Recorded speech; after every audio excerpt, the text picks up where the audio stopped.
Hi Earth Signs, Taurus, Virgo, and Capricorn. Welcome po sa ating channel. Ito inyong Daily Gabay Tarot Reading for February 29, 2024. Please be reminded that this is channel reading po. So maaari kayo makarelate o hindi. Just take what resonates. Gamitin ang reading na ito bilang gabay lamang. Balik po kayo dito bukas para sa ating Daily Gabay Tarot Reading. Please like, subscribe, and click the button for notification para updated po kayo sa Daily Tarot Reading natin. Maraming salamat po. Para po sa gustong magpa-reading, maaari nyo pong makuha ang link na sa description box po ito. Message nyo lang po ako sa Messenger. Maraming salamat po.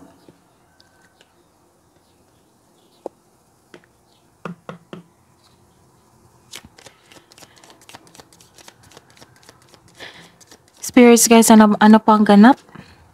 Spirits guys, ano pang ganap sa araw na ito ngayong February 29, 2024 para po kay Taurus, Virgo, and Capricorn?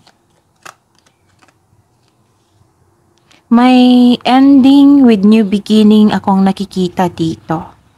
May ganap na closure. May naramdaman akong nahihirapan kayong mag-let go. Ano pa po ang ganap sa araw na ito ngayong February 29, 2024? Taurus, Virgo, and Capricorn. Okay. Maaring naranasan nyo ngayon yung fulfillment sa inyong ambisyon. Pero mag-ingat po kayo ha kasi may nakita kong deception dito. Pag traidor, may masamang intention sa inyo. Pwedeng pumasok kayo sa third party situation. So, check nyo yung mga manliligaw nyo. Tapos, kung pupasok po kayo sa isang sitwasyon na third party situation, magkakaroon po ng lies, pagsisinungaling, trouble, and danger. So, check nyo po. Pwede rin na kaibigan mo to or kasamahan mo, palagi mong kausap. Ano pa po ang ganap sa araw na ito ngayong February 29, 2024 para po kay Taurus, Virgo, and Capricorn? May mensahe pong darating, information, message, pwedeng direct isabi sa inyo or long distance.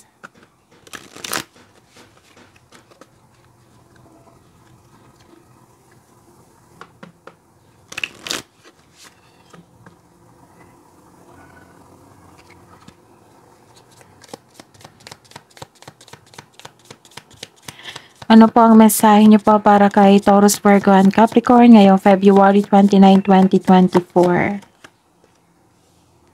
Exploration. If you have become bored with your life, you have the creative power to steer things up and revitalize everything. You can do this by starting new projects, setting new goals, and making spiritual connection. Kasi may na-achieve kayong ambisyon nyo sa buhay Maaring ngayong araw na ito, some of you, and some of you, mas lumawak, mas lumaki yung ambisyon nyo. Mas naging inspired po kayo. Tapos, ayun, explore. Kasi mas magiging excited kayo kung i-explore nyo yung isang bagay or exploration na literal na pag-travel. Tapos, set a new goal sa inyong buhay. Ito yun Pag-set nyo sa inyong new goal sa inyong buhay, ambition, mas lumawak, mas lumaki. Ano pa po ang mensahe? Ano pa po ang mensahe para po kay Taurus, Virgo, and Capricorn ngayong February 29, 2024?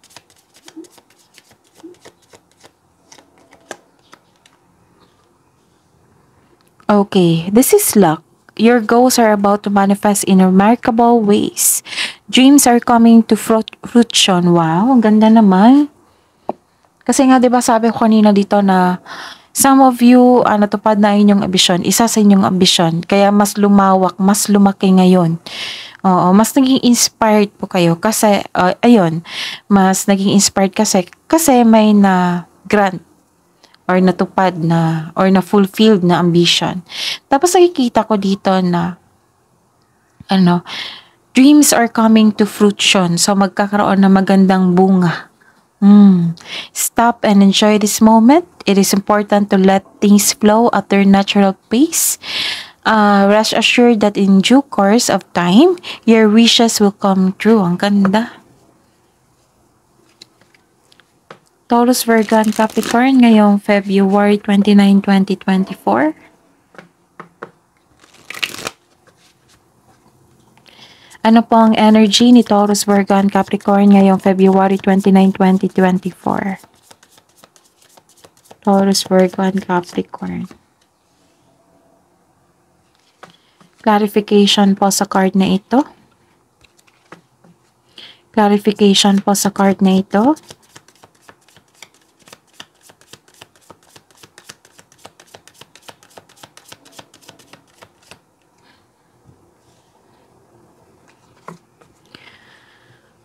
Career and money. Career and money ni Taurus, Virgo, and Capricorn.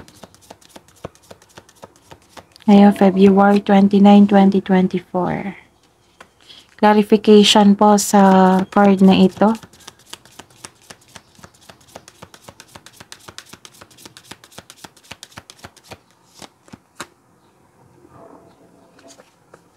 Love and romance, self-love, partnership, and romance ni Taurus, Virgo, and Capricorn. Clarification of this card po.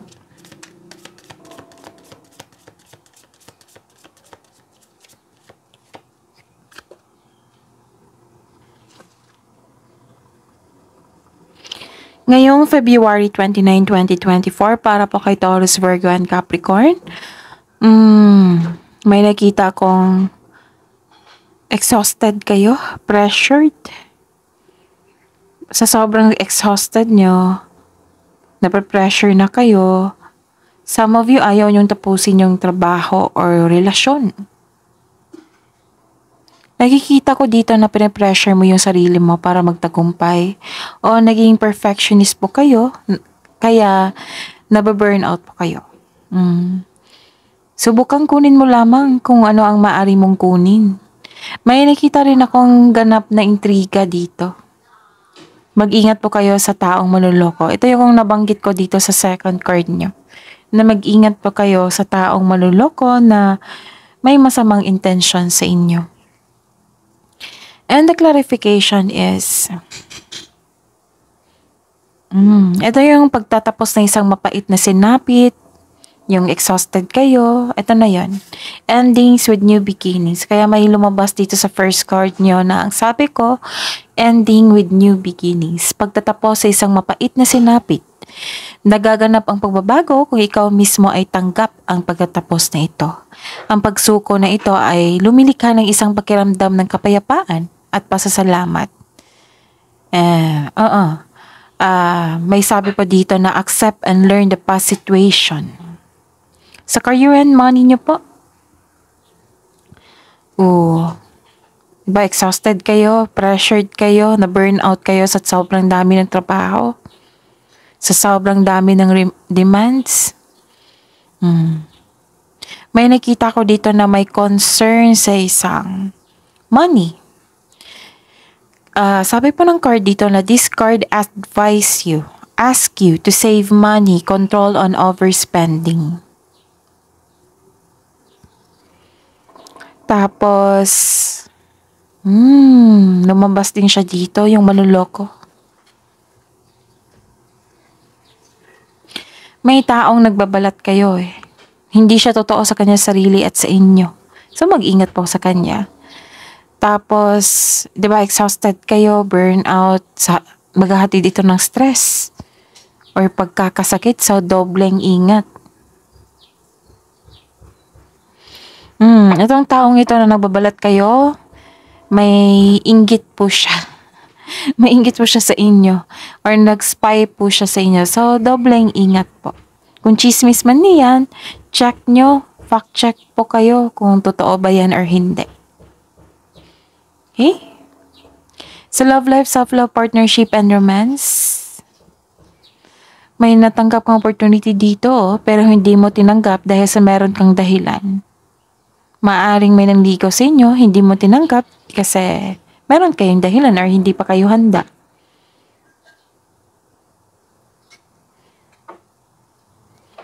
And the clarification po is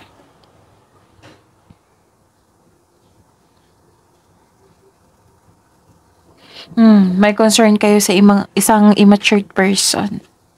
Ayaw binabalaan. Nagkaroon ng frustration din dito. Okay?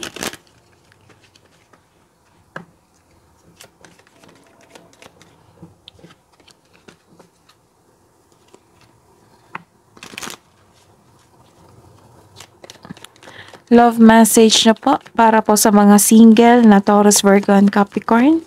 Self-love para po sa mga single ngayong February 29, 2024. Wow! May luck pa dito, may unlimited abundance pa. Ang ganda. So, create a sacred space and meditate. Connect to your energy, to your body, to your intuition. Love message po para sa buhay mag-asawa sa mga may relasyon na Taurus, Virgo, and Capricorn ngayong February 29, 2024. Reaching your goal. Everything you want from this connection will manifest in the near future. Free yourself. You don't need to be in control of everything for a love relationship to be successful.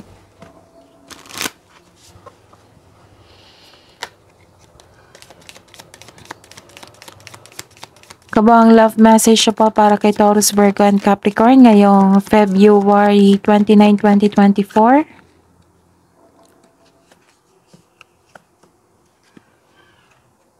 Practice compassion, see things from a fresh perspective, and physical touch. A tender touch can mean so much. Wisdom message na po. Spirits guys para po kay Taurus, Virgo, and Capricorn ngayong February 29, 2024. Realization, enlightenment, pursue spiritual growth, and embrace the truth.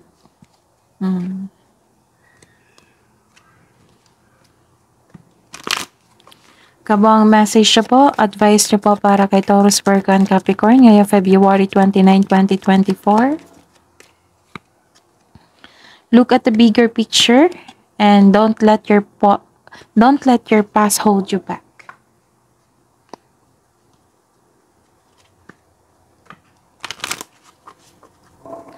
Spirits guides,